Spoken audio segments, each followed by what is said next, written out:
नमस्कार और स्वागत है। आज हम कुछ ऐसे पेचीदा सवालों की तह में जा रहे हैं जो हमें मिले स्रोतों से उभरे हैं। ये सवाल हिंदू धर्म और पहचान की हमारी समझ से गहरे जुड़े हुए हैं। अक्सर ये सवाल उठता है, आखिर हिंदू होने का मतलब क्या है? लेकिन ये सवाल जितना सीधा लगता है, स्रोत बताते हैं कि इसका जवाब उतना ही घुमावदार है, मुश्किल है। हमारे सामने डॉक्टर B.R. अम्बेडकर की किताब रिडल्स इन हिंदुइज्म यानी हिंदू धर्म की पहेलियां।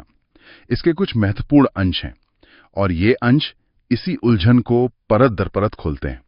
हमें हिंदू पहचान की वो बहुरंगी प्रकृति और समाज के ढांचे पर नए सिरे से सोचने को मजबूर करते हैं।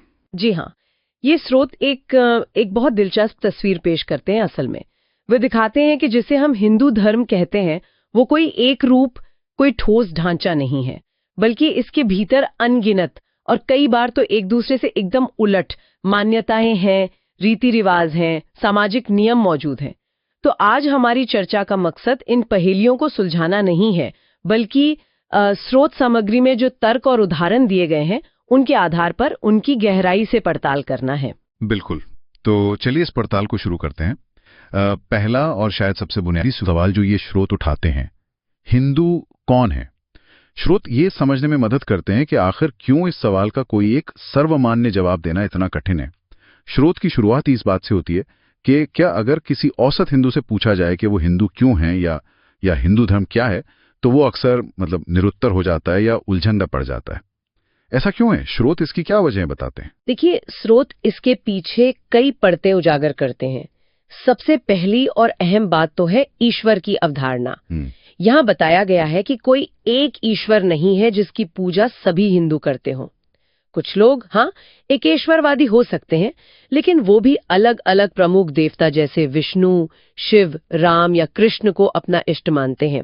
और दूसरी तरफ बहुदेववादियों की एक बड़ी संख्या है जो अनगिनत देवी देवताओं को पूजते हैं। अच्छा। और इसमें सिर्फ पुरुष देवता ही नहीं, देवियों की पूजा का भी तो खास स्थान है ना? बिल्कुल। स्रोत इस बात पर भी जोर देते हैं कि कुछ संप्रदाय सिर्फ देवियों की ही उपासना करते हैं, जैसे काली, दुर्गा, पार्वती, लक्ष्मी, और इनमें भी आप देखिए क्षेत्रीय और मान्यता संबंधी काफी विविधता पाई जाती है। तो ईश्वर के स्तर पर ही इतनी भिन्नता है कि कोई एक साझा बिंदु खोजना मुश्किल हो जाता है एक तरह से। ईश्वर की विविधता के अलावा क्या धार्मिक सिद्धांतों या वो पंथों के स्तर पर भी यही स्थिति है? स्रोत इस बारे में क्या कहते हैं? हाँ, स्रोत के अनुसार धार्मिक मान्यताओं या किसी एक निश्चित पंथ, जिसे क्रीड कहते हैं, उसके मामले में भी यही विविधता और बिखराव नजर आता है। स्रोत तो यहाँ तक कहते हैं कि अलग अलग हिंदू समूहों की मान्यताएं कई बार इस्लाम और ईसाई धर्म के आपसी मतभेदों से भी ज्यादा गहरी और भिन्न हो सकती हैं। कोई वेदों को परम प्रमाण मानता है तो कोई तंत्रों को भी उतना ही महत्व देता है। कुछ के लिए कर्म और पुनर्जन्म का सिद्धांत केंद्रीय है, तो कुछ के लिए भक्ति मार्ग। ये एक बहुत बड़ा फलक है। ये दिलचस्प है, यानी ना कोई एक ईश्वर, ना कोई एक निश्चित पंथ। और जहां तक पूजा पद्धति की बात है, क्या उसमें भी कोई एकरूपता नहीं है? स्रोत यहां एक समन्वयवाद या मिलीजुली पूजा का जिक्र करते हैं। हाँ, ये एक और हैरान करने वाला पहलू है जिसे स्रोत उजागर करते हैं। ऐसा लगता है कि धार्मिक सीमाओं को लेकर हिंदू मानस काफी लचीला रहा है। स्रोत के अनुसार हिंदू अक्सर मुस्लिम पीरों या फकीरों की मज़ारों पर जाने या यहाँ तक कि ईसाई संतों और देवियों की पूजा करने में भी कोई हिचक महसूस नहीं करते। बॉम्बे के पास मॉन्ट मॉली का उदाहरण दिया गया है। माना जाता है कि ये मदर मैरी का ही स्थानीय रूप है। अच्छा। और पंचपेरिया पंथ का भी जिक्र है जी। पंचपेरिया पंथ का जिक्र है जिसके अनुयायी 5 मुस्लिम संतों की पूजा करते हैं। स्रोत में तो ये भी उल्लेख मिलता है कि कुछ ब्राह्मण परिवार पीढ़ियों से मुस्लिम पीरों की दरगाहों पर पुजारी का काम करते आए हैं। ये धार्मिक पहचान की सीमाओं के धुंधलेपन का एक बड़ा उदाहरण है। और क्या ऐसे पूरे के पूरे समुदाय हैं जो हिंदू और मुस्लिम दोनों तरह के रिवाजों को मानते हैं? क्या स्रोत में ऐसा कुछ है? उदाहरण दिया गया है, जैसे मलकानी राजपूत, मतिया कुंबी, शेखदास और मोमन। इन समुदायों के बारे में स्रोत बताते हैं कि वे एक मिलीजुली पहचान रखते थे। उनके नाम हिंदू हो सकते हैं, वे मंदिरों में पूजा अर्चना करते हैं, एक दूसरे से राम राम कहकर मिलते हैं, लेकिन साथ ही वे मस्जिदों में भी जाते हैं, अपने बच्चों का खतना करवाते हैं और मृतकों को दफनाते भी हैं। तो ये उदाहरण दिखाते हैं कि जमीनी स्तर पर धार्मिक पहचान कितनी जटिल और मिलीजुली हो सकती है। तो मतलब ईश्वर, पंथ, पूजा पद्धति, यहाँ तक कि समुदाय की सीमाएं भी स्पष्ट नहीं है। अच्छा, अब बात करते हैं रीति रिवाजों की। क्या कम से कम यहाँ कोई समानता दिखती है? स्रोत यहाँ भी गहरी भिन्नता की ओर इशारा करते हैं।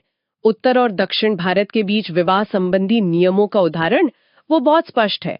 जैसा कि स्रोत में बताया गया है, उत्तर भारत में जहाँ करीबी रिश्तेदारों जैसे चचेरे ममेरे भाई बहनों के बीच शादी पूरी तरह वर्जित मानी जाती है, वहीं दक्षिण भारत में खासकर मामा की बेटी या बुआ की बेटी से विवाह को न सिर्फ अनुमति है, बल्कि कई समुदायों में इसे प्राथमिकता दी जाती है या जरूरी समझा जाता है। ये तो बहुत बड़ा अंतर है।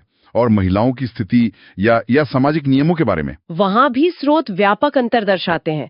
महिलाओं के पर्दे की प्रथा कहीं है, कहीं बिल्कुल नहीं। पहनावे में भारी अंतर है। स्रोत स्कर्ट बनाम पतलून का जिक्र करते हैं, संभवतः लहंगे या घाघरे का संदर्भ होगा। विवाह से पहले स्त्री के कौमार्य का महत्व, इसको लेकर भी अलग अलग क्षेत्रों और समुदायों में बहुत भिन्न धारणाएं मिलती हैं।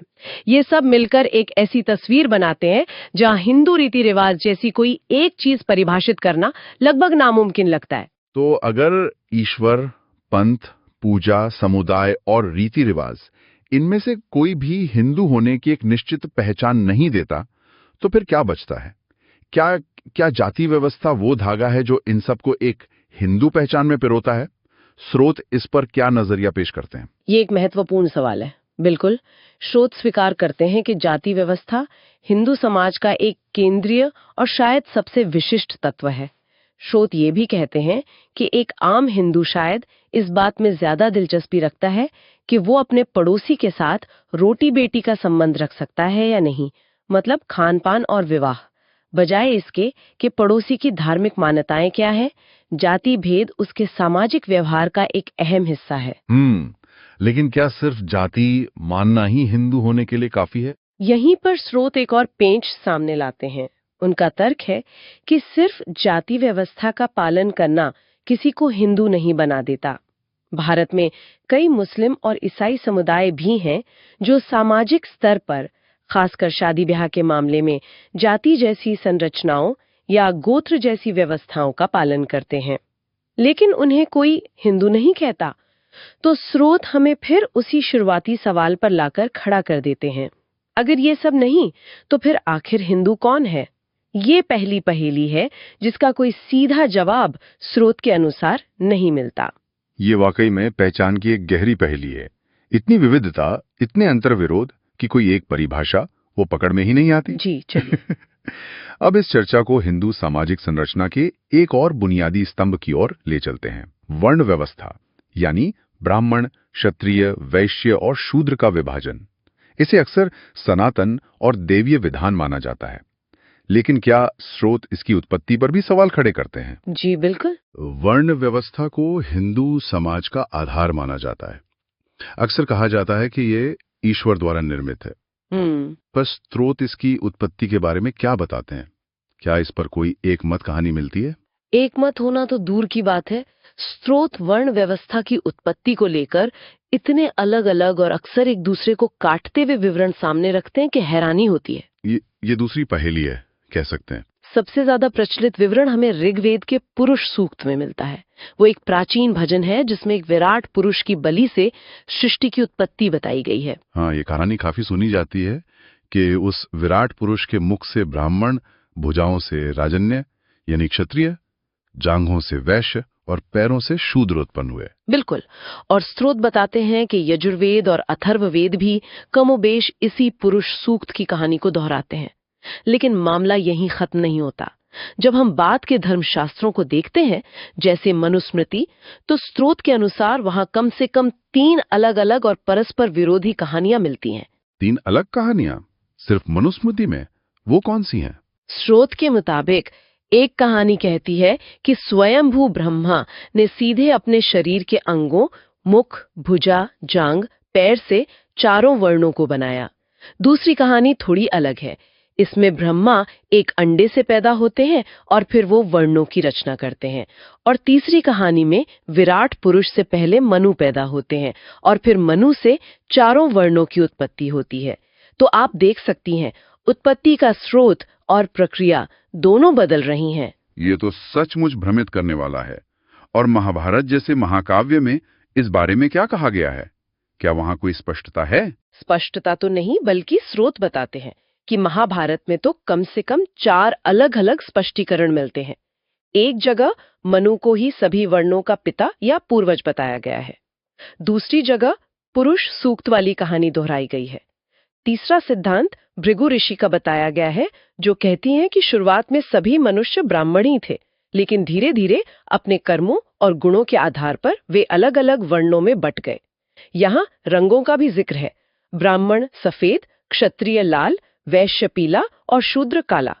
और भृगु ये भी कहती हैं कि अंततः आचरण ही वर्ण का असली निर्धारक है। ये भृगु का सिद्धांत, ये तो जन्माधारित वर्ण व्यवस्था से बिल्कुल अलग बात कहला है। ये तो कर्म या आचरण को ज्यादा महत्व दे रहा है। हाँ, और ये अंतर विरोध कहानी को और जटिल बना देता है। चौथा स्पष्टीकरण महाभारत में भी फिर ब्रह्मा से उत्पत्ति का ही मिलता है, और ये सिलसिला पुराणों में भी जारी रहता है। स्रोत बताते हैं कि विष्णु पुराण में भी कई सिद्धांत हैं। एक कहता है कि मनु के बेटों से क्षत्रिय और वैश्य पैदा हुए। एक और कहानी इलासुद्युम्न के लिंग परिवर्तन की कथा से जुड़ी है। फिर एक कहानी ब्रह्मा के शरीर के अंगों मुख, छाती, जांग, पैर से उत्पत्ति बताती है। और एक और दिलचस्प सिद्धांत है जिसमें विष्णु के ध्यान से वर्णों की उत्पत्ति होती है, और यहाँ भी रंगों का जिक्र है, सफेद, लाल, पीले, नीले, काले। अच्छा, यानी विष्णु पुराण में भी कोई एक निश्चित कहानी नहीं है? नहीं। और स्रोत आगे बताते हैं कि भागवत पुराण और वायु पुराण भी मुख्यतः ब्रह्मा के शरीर के अंगों से उत्पत्ति वाली बात ही दोहराते हैं। तो कुल मिलाकर हमारे पास ऋग्वेद, यजुर्वेद, अथर्ववेद, मनुस्मृति, महाभारत, विष्णु पुराण, भागवत पुराण, वायु पुराण, इन सभी प्रमुख ग्रंथों में वर्ण उत्पत्ति की अलग-अलग और कई बार आपस में टकराती भी कहानियां हैं। इतने सारे अलग-अलग और विरोधाभासी विवरण, ये उस दावे को कितनी मजबूती से चुनौती देता है कि वर्ण व्यवस्था की कोई एक निश्चित ईश्वर प्रदत्त या दैवीय उत्पत्ति है। जैसा कि स्रोत का शीर्षक ही सवाल पूछता है, क्या ब्राह्मण अपनी उत्पत्ति के बारे में निश्चित है? इन विभिन्न वृत्तांतों को देखकर तो लगता है कि कम से कम ग्रंथ तो निश्चित नहीं है। बिल्कुल, और ये पूरी तस्वीर इस विचार को बल देती है कि शायद वर्ण व्यवस्था की उत्पत्ति की कहानियां समय के साथ गढ़ी गईं या बदलती रहीं, और कोई एक सर्वमान्य प्राचीन सिद्धांत मौजूद नहीं था। ये उलझन तब और भी गहरी हो जाती है जब हम उन अनगिनत जातियों की बात करते हैं जो इन 4 वर्णों के स्थापित ढांचे में ठीक से समाती ही नहीं। स्रोत इसे एक और पहेली के रूप में प्रस्तुत करते हैं, मिश्रित जातियों की पहेली। हाँ, ये एक हकीकत है कि भारतीय समाज में सिर्फ 4 वर्ण नहीं है, बल्कि हजारों जातियां और उपजातियां हैं। तो मनुस्मृति और अन्य धर्मशास्त्र इन अतिरिक्त जातियों की उत्पत्ति की व्याख्या वो कैसे करते हैं? यहीं पर सूं पर एक और दिलचस्प और कह सकते हैं विवादास्पद सिद्धांत का खुलासा करते हैं। मनु और अन्य स्मृतिकार जैसे औशनस, याज्ञवल्क्य, वशिष्ठ, बौधायन वगैरह, ये इन असंख्य जातियों की उत्पत्ति को विभिन्न वर्णों के स्त्री पुरुषों के बीच हुए वर्ण संकर विवाहों या संबंधों का परिणाम बताते हैं। इसमें 2 मुख्य श्रेणियां हैं, अनुलोम और प्रतिलोम। अनुलोम और प्रतिलोम, इन्हें थोड़ा स्पष्ट करेंगी? स्रोत के अनुसार अनुलोम का अर्थ है जब उच्च वर्ण का पुरुष अपने से निम्न वर्ण की महिला से संबंध बनाता है, जैसे ब्राह्मण पुरुष का क्षत्रिय या वैश्य या शूद्र महिला से। इसे आमतौर पर कुछ हद तक स्वीकार्य माना गया, हालांकि आदर्श नहीं। वहीं प्रतिलोम का अर्थ है जब निम्न वर्ण का पुरुष अपने से उच्च वर्ण की महिला से संबंध बनाता है, जैसे शूद्र पुरुष का ब्राह्मण या क्षत्रिय या वैश्य महिला से। इसे धर्मशास्त्रों में बहुत बुरा और अधार्मिक माना गया है और कहा गया है कि इसी से सबसे निम्न और अस्पृश्य समझी जाने वाली जातियां पैदा हुईं। तो क्या स्रोत कुछ उदाहरण देते हैं कि कौन सी जातियां किस तरह के मेल से बनी? हाँ, स्रोत ऐसी कई मिश्रित या वर्ण संकर जातियों की सूचियां देते हैं, जैसे अंभष्ट, निषाद, मागध, वैदेहक, सूत, आयोगव, क्षत्ता, चंडाल, उग्र, पुक्कस आदि। लेकिन यह सबसे चौंकाने वाली बात यह है कि अलग-अलग धर्मशास्त्र इन जातियों की उत्पत्ति के बारे में एक मत नहीं है। यानी एक ही जाति जैसे उग्र या निषाद, इसके माता-पिता के वर्णों के बारे में अलग-अलग स्मृतियों में अलग-अलग विवरण मिलते हैं। क्या मतलब किस मेल से कौन सी जाति बनी, इस पर भी स्मृतिकारों में मतभेद है? जबरदस्त मतभेद। स्रोत उदाहरण देते हैं कि उग्र जाति की उत्पत्ति कैसे हुई, इस पर कम से कम 5 अलग-अलग विवरण मिलते हैं अलग-अलग ग्रंथों में। कोई कहता है क्षत्रिय पुरुष और शूद्र स्त्री से, कोई कहता है वैश्य पुरुष और शूद्र स्त्री से, कोई कुछ और। इसी तरह निषाद जाति की उत्पत्ति के लिए स्रोत कम से कम 7 अलग-अलग विवरण गिनाते हैं। ये दिखाता है कि ये सिद्धांत कितना अस्थिर और शायद मनगढ़ंत था। 7 अलग विवरण एक ही जाति के लिए, ये तो सचमुच अविश्वसनीय लगता है। स्रोत इस पूरे वर्णसंकर सिद्धांत की आलोचना किस आधार पर करते हैं? स्रोत इस सिद्धांत की कई आधारों पर कड़ी आलोचना करते हैं। पहला, जैसा हमने देखा, ये आंतरिक रूप से ही विरोधाभासी और असंगत है। दूसरा, स्रोत तर्क देते हैं कि यह सिद्धांत समाज में बड़े पैमाने पर अनैतिकता और वर्णों के बीच अवैध यौन संबंधों की तस्वीर पेश करता है, जो कि व्यावहारिक रूप से अविश्वसनीय लगता है। ये सिद्धांत परोक्ष रूप से तत्कालीन समाज की महिलाओं, खासकर उच्च वर्ण की महिलाओं के चरित्र पर गंभीर सवाल खड़ा करता है, खासकर प्रतिलोम संबंधों से बनी मानी जाने वाली जातियों के मामले में, जैसे चंडाल। हाँ, स्रोत इस पर विशेष ध्यान दिलाते हैं। मनुस्मृति के अनुसार सबसे निम्न और अस्पृश्य माने जाने वाली चंडाल जाति की उत्पत्ति शूद्र पुरुष और ब्राह्मण महिला के बीच अवैध संबंध से हुई है। स्रोत इस पर सवाल उठाते हैं कि क्या ये मानना तार्किक है कि ब्राह्मण महिलाएं, जिन्हें समाज में इतना ऊंचा दर्जा प्राप्त था और जिन पर कड़े नियम लागू थे, वे इतनी बड़ी संख्या में शूद्र पुरुषों के साथ संबंध बना रही थी कि उससे एक पूरी जाति ही बन गई। स्रोत इसे न केवल अविश्वसनीय मानते हैं, बल्कि इसे ब्राह्मण महिलाओं की नैतिकता पर एक गंभीर आक्षेप के रूप में भी देखती हैं। स्रोत इस पूरे सिद्धांत को तर्क और व्यावहारिकता की कसौटी पर खरा न उतरने वाला मानते हुए इसे मनु का पागलपन तक कह डालते हैं। तो ये मिश्रित जातियों की उत्पत्ति का सिद्धांत स्रोत के अनुसार न केवल अंदरूनी विरोधाभासों से भरा है, बल्कि ये सामाजिक यथार्थ और मानवीय व्यवहार की भी एक विश्वसनीय या सम्मानजनक व्याख्या प्रस्तुत नहीं कर पाता। ये हमें एक बार फिर हिंदू पहचान और सामाजिक संरचना की जटिलता, अस्पष्टता और शायद निर्मित या गढ़ी हुई प्रकृति पर गंभीरता से सोचने के लिए विवश करता है। तो आज की हमारी इस पूरी चर्चा से, जो मुख्य रूप से डॉक्टर अंबेडकर की रिडल्स इन हिंदुइज्म के प्रस्तुत अंशों पर आधारित थी, ये बात उभर कर सामने आती है कि हिंदू पहचान और सामाजिक ढांचे की जड़ें उतनी सीधी, सरल या एकरूप नहीं हैं जितनी अक्सर मान ली जाती हैं। स्रोत हमें दिखाते हैं कि परिभाषाएं कितनी तरल और अस्पष्ट हो सकती हैं, उत्पत्ति की कहानियां कितनी अनेक और परस्पर विरोधी हो सकती हैं, और सामाजिक वर्गीकरण के लिए दिए गए तर्क कितने तार्किक और नैतिक सवाल खड़े कर सकते हैं। निश्चित रूप से ये पड़ताल हमें किसी भी जानकारी को, चाहे वो कितनी भी पुरानी या पवित्र क्यों न मानी जाती हो, उसे आलोचनात्मक दृष्टि से परखने के लिए प्रेरित करती है। स्रोत में प्रस्तुत ये पहेलियां हमें याद दिलाती हैं कि किसी भी धर्म या सामाजिक व्यवस्था की समझ उसकी जटिलताओं और अंतर्विरोधों को स्वीकार करने से ही गहरी और ज्यादा बारीक हो सकती है। और ये स्पष्ट करना महत्वपूर्ण है कि हमारी ये चर्चा पूरी तरह से हमें उपलब्ध कराए गए स्रोत सामग्री में दिए गए विचारों, तर्कों और उदाहरणों पर आधारित है। हम उनका समर्थन या खंडन नहीं कर रहे, केवल उन्हें समझने का प्रयास कर रहे हैं। तो आखिर इन सब बातों का हमारे लिए क्या मतलब है? ये हमें इस पर सोचने को मजबूर करता है कि पहचान वास्तव में कैसे बनती है। क्या वो आंतरिक विश्वास से बनती है, या बाहरी नियमों और रिवाजों से, या सामाजिक वर्गीकरण से? सामाजिक संरचना कैसे बनती हैं, कैसे समय के साथ बदलती हैं, और धार्मिक या सामाजिक ग्रंथ इन वास्तविकताओं को किस तरह दर्शाते हैं, या कभी-कभी किस तरह उन्हें एक विशेष आकार देने की कोशिश करते हैं?